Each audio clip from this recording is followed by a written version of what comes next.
Hey guys, Micah, welcome to the podcast. We're actually doing part 2 with Scott. I'm just super excited that he's here. And if you were with us last week, you know that the content we're talking about here is like blow your mind, real, nitty gritty, not too granular. Yeah, granular. Not too granular content. So guys, stay tuned. Let's get started.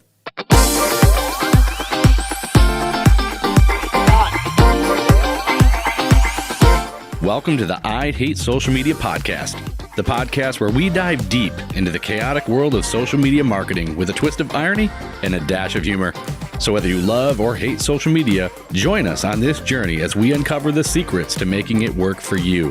When you started doing like Rogue Worship Leader, you said finding your tribe. I mean, was there a time or a moment when it kind of exploded and became its own thing? Yeah, and so here's the thing: like, you can't ever count on virality because that's the luck part. And so on TikTok, I had a video where, you know, my friends and I back in youth group, when we play on the worship team, we would do this thing where we tried to sneak in like theme songs of video, you know, TV shows, movies, whatever, and try to see if like we could get the attention of the youth group, but like it go over the heads of the adults. That's right. So funny. So like my keyboardist would try to fit in the Office theme to a worship song, you know, things like that. And so I've seen that post actually. Oh yeah. So I was like, wouldn't it be funny if I snuck in like a John Williams motif into like a worship song? And a lot of those, when he's not doing stinking key changes all the dang time, it's not that hard to fit those motifs into. So I think I took the Binary Sunset, the Force theme, and I threw that into a worship song, and it like worked really, really well. Now, everybody always asks me this, so I will say, like, I've never done that live. I've done it at rehearsals all the time, but I would never do that live because I think it's too obvious and it would be a distraction. Yeah. And my job as a worship leader is to eliminate distractions, so I don't do that live. But I thought it would be funny if I recorded myself acting out all the parts of the worship team. And so I was somewhat telling a story, but then I was adding a humor element into it too. And then I think at the end, I threw in like an effect of me, like shock face, and then multiplied it with a TikTok filter that like multiplied me like 100 times. And I said, oh, the congregation like sitting there in shock. So I added some humor elements. I added some storytelling bits to it. But ultimately, it was about this shared experience that most, you know, especially if you grew up in church, of trying to sneak these little themes into, and I didn't realize how big that was. I thought maybe that was only something we did at my church. And it was like so many people were like, oh yeah, I try to put the Top Gun theme into songs, or I play YouTube or Coldplay's Fix You, you know, during worship, which is actually very easy to add to almost any worship song. No, that's right. But it was a fun thing to do. And I didn't think, I was like, this is probably going to do well, but I didn't realize how well. And that was my first video that went over 1 million views on TikTok. Which is funny because I posted the exact same video to Instagram and it barely broke 100K. Wow. So it was definitely like more tuned to the TikTok audience. That's right. And here's the other thing too, like another bit of advice that I give my clients and that I even do myself is don't ever be afraid to repurpose content or repost. Okay. Even if it's like 6 months later, because even something as memorable as that video. Sorry, hold on. Yeah. Bubble in my throat. Cut that part out, please. Can do. So even something as memorable as that video, which a lot of people still remember, they appreciate when I post it again. Or there's people that are maybe new followers or haven't seen it yet, that they're appreciative of this post because they think it's new content. So like we as content creators like sometimes think that like, oh, I can't post this again because people are going to remember. Fresh. Yeah, it's all got to be fresh. And it's like, no one cares. No, literally nobody cares. There's so much content out there that I've reposted things 3 months later. And I have people that I know, I've seen their handles before. They're like OG followers. I know they've liked this post 3 months ago. They're liking it again. And now they're leaving a comment like, OMG, I'm dead. And I'm like, you've seen this 3 months ago. I remember that because I created it and I monitor the content or the comment section. But they don't remember that because they've seen 100,000 pieces of content since then. Yeah. So don't ever be afraid to repurpose content. So I've actually reposted that same Force theme video twice on Instagram. The first 2 times it did not take off. And then the third time I posted it, it got 2 million views on Instagram. That's unbelievable. So, and that's the thing. People are like, what's your strategy for social media? There is none because you're at the mercy. It's not the algorithm. People keep blaming the algorithm. The algorithm is based on human psychology. Right. They've tried to tap, it's not perfect, but they've tried to tap into the human psyche in how we, and it's always changing. That's right. Because people's content consumption always changes. So you're never gonna you can have a repeatable system on a spreadsheet somewhere where you're like, this is our content strategy. It may be obsolete in 2 months. That's right. Oh man, we're back to stale again. Yeah, exactly. Oh, see, I think that's the thing. I think every company, it's kind of the way businesses do things, right? Yeah. Oh, there's a problem. What's the fix? It's this. Okay, cool. We can move on to the next thing. That's taken care of. Yeah. That is the wrong way to approach social media. Yeah, absolutely. Like in my company too, and I'm going to throw them under the bus a little bit. We always talk about like growth levers. Okay. Or content levers. Like what are some repeatable levers? And I hate all the corporate jargon. It's the worst. Sick of boiling the ocean. I'm sick of circling back. It's horrible, right? But this whole lever idea, running up the flagpole, all these things. Oh man, corporate jargon it boils my skin. But this idea of a lever implies like a binary on-off. Yeah, right. That's right. And it's like that's not how your content strategy should be. Let me get a little bit nerdy with sound gear here for a little bit. It should be a fader, right? You know? And not just a fader, an on-off fader, a crossfade. Yes, because sometimes you have to pivot. Sometimes that's right. Content should be organic and authentic real, and other times there is an appropriate time where it can be produced really, really well, and you have fantastic sound, fantastic visuals. Like you can add some effects. You can try to grab attention. There's a time and a place for everything. So to have just this like set it and forget it mentality of I'm going to pull this lever, this is going to help my content do well. It's not, because social media is constantly evolving. You have to evolve too. I think that's true for like even for me right now. One of the things I'm trying to figure out this whole podcast thing first because it's a lot. I mean, it's a lot to learn and do. But I definitely want to switch out our content from this. This is the high polished stuff. Yeah. To literally face in front of a phone. Yep. Because first of all, I think people just appreciate the variety, and also I think you're reaching them in a different way. Yeah. So when they're consuming stuff, they just experience it different, and I think they appreciate that. It helps with the authenticity. Yeah. You feel like okay, so they like the high polished stuff, and then they get you in a more real way. Yeah. That's why the behind the scenes stuff is so popular. Oh, People absolutely. like to see somebody that they like. They get to see them kind of in action, doing their thing, working their magic. Yeah. I think all that stuff helps. And I agree 110% with that. The problem is a lot of companies, they focus too much on format. And if you tell them, okay, high polished is out, authentic is in. Yeah.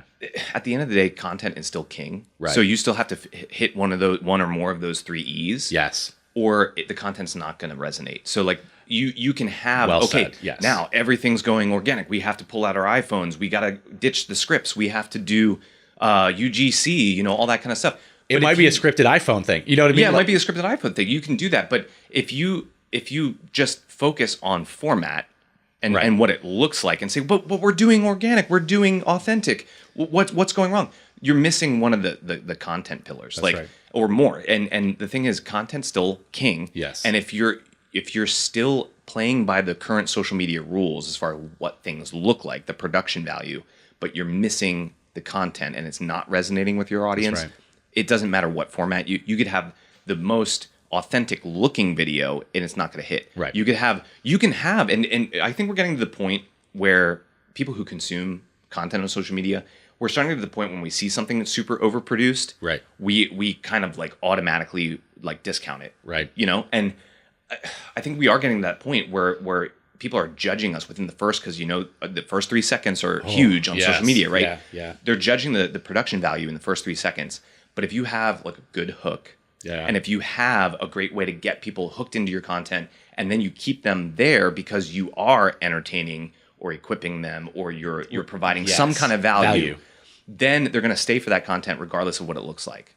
So I think people are missing the mark, and they're not realizing that the packaging is important. Yeah. Yes, and part of my job as a media strategist at my job is to focus on, because here's the thing, I work in a lot of industries where like I have an education podcast. I have a podcast for CFOs. Like I'm neither one of those things.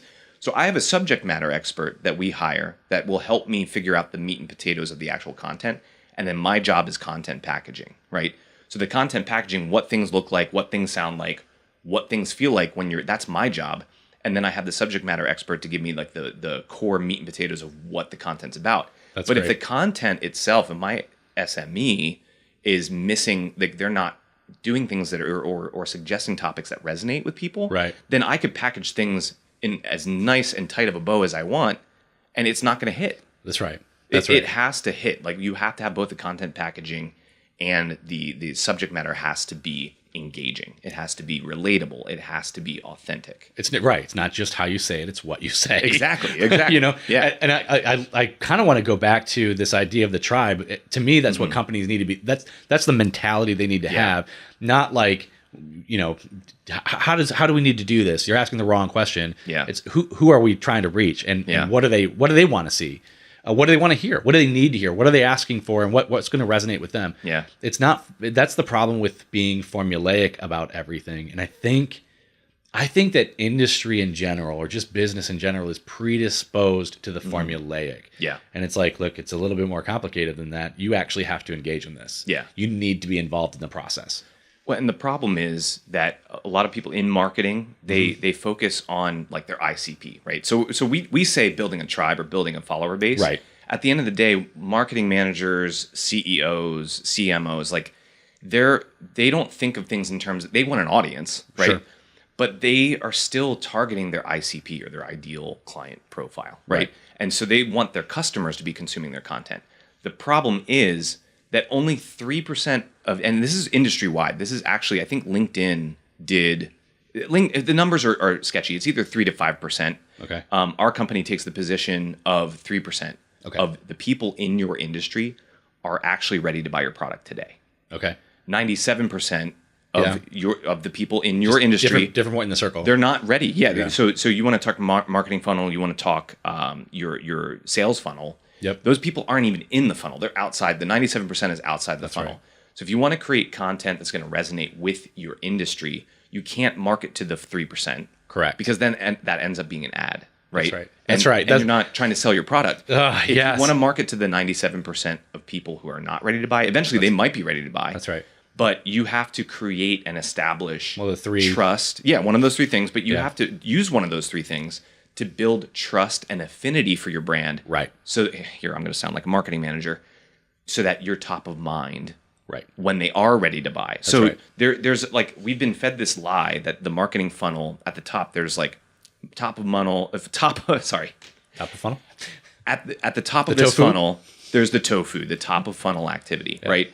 And there's actually content that you can create that's outside of that. It's actually beyond, it's ultra top of funnel that you can market to the 97% of people who are not ready to buy. And there's you would say unrelated, piece. Right? I mean, it's unrelated, almost separate from your product or your service or whatever it is. It's just exactly. Like, for example, I do a show for CFOs, right? And so like the company who sponsors this show, that put on the show, it's a not a CRM, but it's like a solution for budgeting and forecasting. And it's a financial, I think it's a plugin for like an Excel spreadsheet. Oh, wow. And it uses AI and it does all that. So they have a product, they have a SaaS product that they're selling. Yep. Right. But you can't just like create a podcast just to talk about financial planning and analysis. Right. Like you can't just talk about like how to use this plugin to be better at your job, to forecast better financially. Like, you need to have a more broad approach. And so you need to be talking about, what are financial leaders talking about in the space right now? Right. What are some things? And then don't just like say what everybody else is saying. Say something controversial. Say something that like is actually going to grab people's attention. Right. There's so much shifting and changing going on right now in the financial world. Yeah. And it's like everybody's saying the same thing, and it's like all you have to do is say something slightly different, and you're going to get people's attention. You're cutting through the noise. Yeah. You're cutting through the noise. Wow. So it's like, you can't just sell your product. You can't talk about even talking about what your product aims to solve. The problem that your product aims to solve, or your service. Even just talking about that problem is still too closely related to your value proposition, right? That's right. And you can't, if you get too close to that value prop, it's going to sound like an ad. It's going to feel like an ad. Yes. So you need to broaden your scope of what you can talk about. So I think that's one of the great things about creating a separate media entity from your company, because nobody's following company pages. People are tending to follow more CEOs, more personality, because again, personality led. That's right. They're starting to follow. We have companies that we service, we do podcasts for, that their CEO has a way bigger following on LinkedIn or Instagram or something than their company does. Yeah. because people follow people. People buy from people. They don't like to buy from companies. So I think that there's something to that. There's something to the personality led. And if you can inject that into like a separate brand, a media brand, and you can create a podcast, or you can create some other kind of media property that you have the opportunity now to talk about. You can do this with your corporate brand too, but you broaden the scope of what you're able to talk about. And now all of a sudden you have a huge playground in which to play. All right, rolling. So talk to me about like, as a business owner, as I'm kind of approaching either podcasting or whatever we're doing as far as content creation, how do I know when to take it deep, or when to be, as you said, outside of the funnel? Yeah, and I don't want to knock the funnel. There's still a place for that marketing funnel, right? Because you still have bottom of funnel content that is more going to be more, feel like an ad, or it's going to be more about your value prop, and you need to pull those people in to actually like say, hey, like sign the dotted line, like work with me. So I think there is something to be said for when you're starting out as a business owner, like you're trying to figure out what kind of content. Because here's the thing about marketing. Marketing's tough because you're saying the same thing every single day. You have to say the same exact thing. And that's really tough to do. Everybody thinks marketing's easy, but it's really not, because you have to figure out how to state something in so many different ways. And that's why you need to broaden your horizons of what you're able to actually talk about. Because if all you talk about is the problem that your services or your product solves, then or the products that you offer, like it's just not gonna hit a broader audience. So I always tell people when we're starting out, like you're gonna build a content bank. You're gonna try to think of things that you want to talk about with your media property as you're starting out on social media. And I view content as a pool. There's gonna be a deep end of the pool, and there's gonna be a shallow end of the pool. And so the deep end is where you jump in and you talk about something super specific, really granular. I hate that word, by the way, corporate jargon coming back. But you get really deep into a subject where all the nerds and all the people that are like but that's a small pool of people. Absolutely. Like, you're getting really, really high level or low level. You're diving into the weeds. You're getting to the point where you're solving a problem that people are tracking with you, and they go, oh, I get it. Like, all right.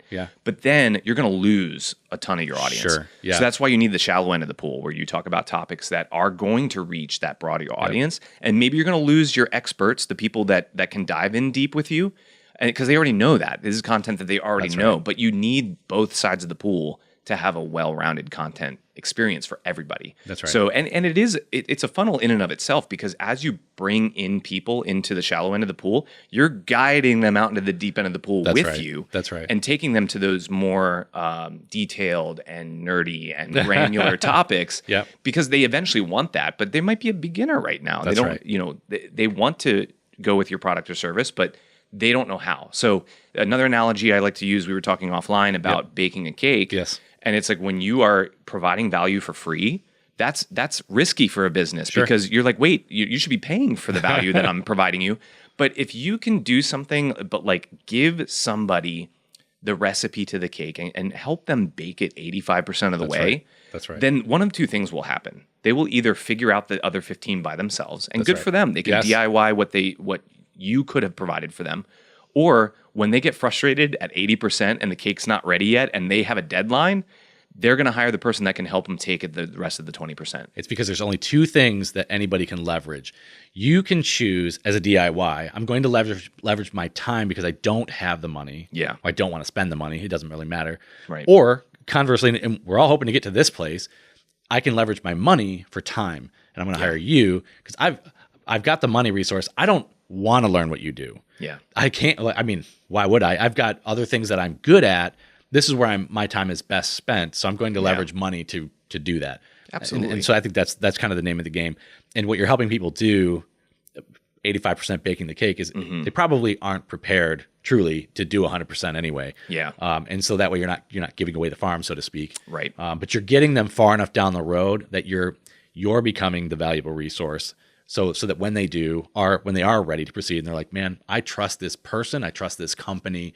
I've seen what they put out. This is not a money grab. It's real. They're going to help me get where I want to go. Yeah, exactly. Like a good example of that is I just recently did some short form content on podcast microphones for my company. So how do we do with the? You're doing great. It sounds fantastic. But I told people that okay, if you want like the industry standard, everybody wants this cool mic, the SM7B, right? Like they want it, but a lot of people don't realize that you need some kind of way to get some more gain out of it because it's a really low gain microphone. It's a beast. You got to have power. Yeah. Yeah. So here I'm diving into the deep end of the pool for just a brief moment. So I told people, hey, you need a cloud lifter. Like you need some kind of preamp that's going to get you, like that gives you what, 25 decibels of gain, like clean, fantastic gain. Clean being the operative word. Clean be the operative word. So the people go, oh, that's what I'm missing. My podcast mic is too quiet. So like the content was, is your podcast mic too quiet? There was my hook. Immediately people were like, yeah, actually my audio sucks. And they lean in and they're like,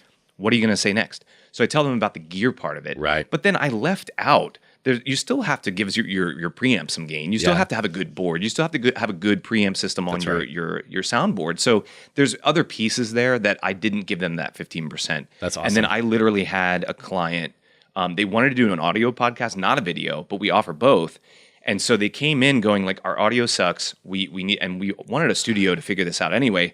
We saw your post about podcast mics. Awesome. And they came to us because they were tired of figuring it out on their own. They came to us, hired us, and then we upsold them on video podcast. Nice. Because they saw the quality that we provided. That's right. And they were like, that was even further out of their wheelhouse. They were having trouble with audio. They couldn't even grasp video. And they're like, you know what? It would be nice to have a video podcast, but we don't even know the first thing. They would look at the recipe card of a video podcast and just throw it away. Like they wouldn't even start. That's right. So and that's the thing, that you get to a place where suddenly you don't even know what the world of possible. Yeah. You start, when you get to with an actual expert and you start saying, I'd never even, that's a question we'd even ask. Oh, it opens up a whole new world. World.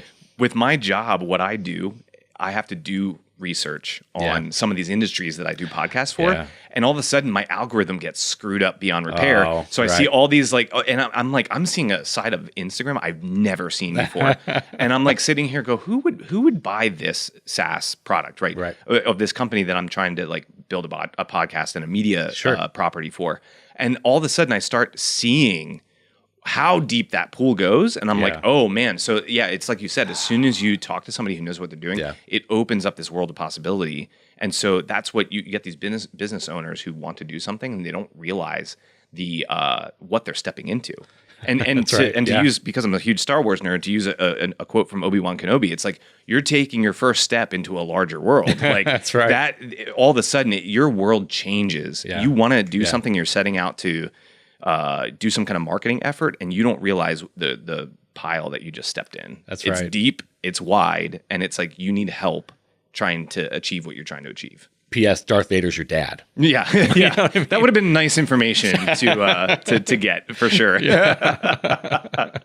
Oh man, so good. That's great. I think that's spot on. I think that more companies need to realize, like, in their own pool, so to speak. Yeah. And it's so cool. I love the fact that they came to you just for a fix based off of something that you provided, and they started to open up and go, this would be so infinitely better than what we were doing. Yeah. It'll sound better, but now we're gonna have this whole thing. Yeah, that's really cool. What's awesome about marketing is that if you just constantly talk about the value that you provide, right, you're almost placing that on the listener, like we're valuable. But once you hook people in with a little bit of value, that's right, and they realize what actual value you can provide on their own, that's right, then you get bought in. And and not to toot my own horn, but I have a lot of clients who they did not realize the true potential of the value that our agency provides. Right. And they're fans now. They're absolute fans of what we do. And I even had a client churn, and they were like, you know what? I'm not going to be at this company that much longer anyway. The next company that I go to get a marketing job at, I'm coming to you guys immediately. They were such a cheerleader for what we did. And we didn't toot our own horn to say we're valuable. We just fed them a little bit of value. They realized the rest on their own. Yeah. Yeah. And part of that had to do with some comparisons. They had been with another podcast agency, and there was a stark contrast between what they provided and what we provided. So that helped a little bit. But when people realize the value that your company provides on their own, it changes things. That's right. You get fans. You get people that are bought in, and you're not the one sitting here going, like, look at me, look at my value prop. You guys, I'm just curious about that, right? Like, so a company comes and they want to do a video podcast, or maybe they come and they wanted help with an audio podcast, but then you talk to them about the possibility of video and all that stuff. A lot of that stuff is produced actually in houses, not studios per se. Yeah, it depends. We Seems have like that's a shift, I guess. It is. A lot of people are starting to use things like we use Riverside FM, which is a Zoom call based kind of recording studio setup. And so we do a lot, and we used to do a lot of remote recordings like that. Okay. But I think people are starting to get sick of that, split screen, one person's, and they're obviously at home. Right. So we do try to have our clients invest a little bit in their setup. Yeah. We're telling people, please don't let it look like a Zoom call. Look a little bit more intentional or purposeful. Get a better camera. We help them with cameras, microphones. We even do a set design for them to help kind of spruce up their office a little bit. Yeah. So we try to combat those things because it does look very homemade. Oh boy. And when you're doing the remote recording. Yep. But we also have a studio in Orlando where part of the package that we provide on our upscaled packages is we'll fly you down to our studio and we'll batch record in person, because just like this, it's so much better. How much can you do? How much can you do? Because I'm batch recording is the way of the master. I'm just going to tell you. It is, yeah, absolutely. You're crazy. Try to piecemeal stuff. You'll go mad. You will. Yeah, there's limitations. There's physical limitations and mental limitations. Oh, yes. And because I'm a musician and I lead worship every Sunday, I'm always telling my hosts to hydrate, and because you hear that start to happen, and the dry mouth thing. Yes. And I'm like, hydrate, so there's those limitations too.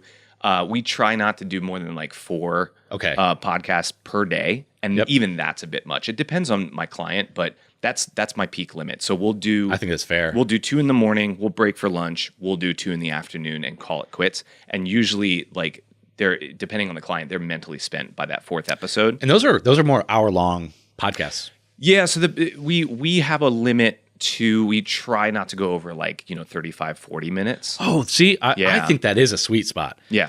Okay. I mean, it may not always be. It is now. Right. No, for sure. But the commute thing you mentioned as well offline, that 20 to 30 minute sweet spot. But the more I talk to people, there are people that do commute for longer than that. They do too. So especially these, the people we're trying to reach, CEOs, decision makers within companies, they might be on a way longer commute because they might be an hour away from their job, or they may be remote and maybe they're running errands and they're listening to a business podcast. So yeah, 40 minutes is super pushing it for us, but it depends on Joe Rogan gets away with 2 hours, and everybody wants to come in. We do have one of our studios we call the Joe Rogan room because it looks very much like that set. That's great. And there are some people that use it, and we don't exclusively record B2B podcasts. We have some exceptions to our clients. So there will be some people that use that and they may go for an hour. Okay. But it all depends on what you're trying to achieve. But if it's business related, it's tough. You don't want to do more than 40 minutes. It gets to be a bit much. All right. Well, Scott, we're going to wrap it up. I can't thank you enough, man. This was insightful. And for me, energizing. I mean, and honestly, a little oddly affirming. That's good. I have these thoughts in my head, and just hearing you talk, I'm just like, this guy gets it. You really do get it, and it's super valuable. It has been, for me, a pleasure and a delight to have you here. And hope to have you back again. And when we have 100,000 followers and all that. No, but I appreciate it. And we'll catch you guys next time. I think you guys are gonna love seeing me get interviewed, because I don't even know how I'm gonna be as an interviewee. So we'll see how that goes. Oh, it's different. I'm used to sitting on the producer side over there, so this is weird for me too. Take my couch thing, so we'll see how it happens. So, all right, brother. Hey, thank you. We'll catch you guys next time. Thanks, man.